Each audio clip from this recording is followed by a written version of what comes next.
लखनऊ भारतीय जाट सभा लखनऊ की स्थापना वर्ष 2004 से 2005 में हुई थी। इसका उद्देश्य न केवल जाट समाज के सदस्यों में जागरूकता व सद्भाव का सृजन करना था, वरन अन्य सामाजिक संस्थाओं के साथ सामंजस्य स्थापित करना था। गत वर्षों में सभा के समक्ष सबसे बड़ी चुनौती उत्तर प्रदेश में जाट समाज को प्रदेश सरकार द्वारा प्रदत्त आरक्षण सुविधा को कायम रखने की थी। यह उल्लेखनीय है कि उत्तर प्रदेश सरकार ने अपने आदेश दिनांक 10 मार्च 2000 के द्वारा प्रदेश के जाट समाज को पिछड़ा वर्ग सूची में शामिल कर लिया। ये बातें कप्तान सिंह, रामराज सिंह और धर्मेंद्र कुमार ने कही और बताया कि पुनः विचार किया जाए, जाट सभा की सभी मांगों को माना जाए।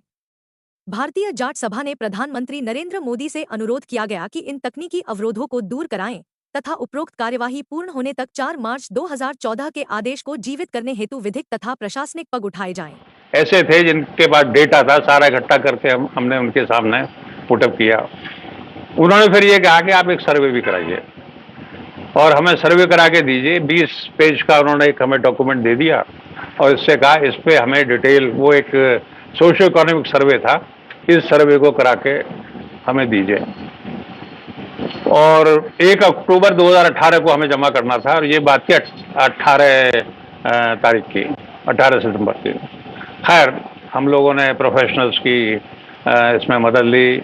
हमारे वकील साहब, आप धर्मेंद्र जी, इन लोगों ने मेहनत की। बालियान साहब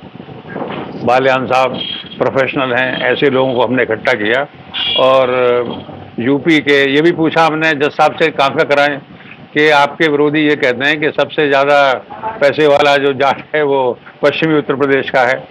तो वहीं का हमने कराया। वो मैंने बताया कि वहाँ क्या स्थिति है कि 92% जो जाट समाज है वो आ गया है स्मॉल मार्जिनल कैटेगरी में और फाइनेंशियल कंडीशन की हालत भी यही है।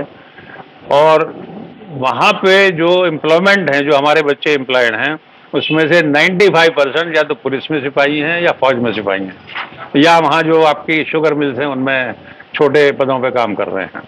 वो रिपोर्ट हमने बना के सारी उनको सबमिट कर दी उस समिति, और समिति ने फिर हमारे जो भी रिपोर्ट थी उसको स्वीकार किया और हमें उसी कैटेगरी में रखा जिसमें हमारे दूसरे भाई हैं।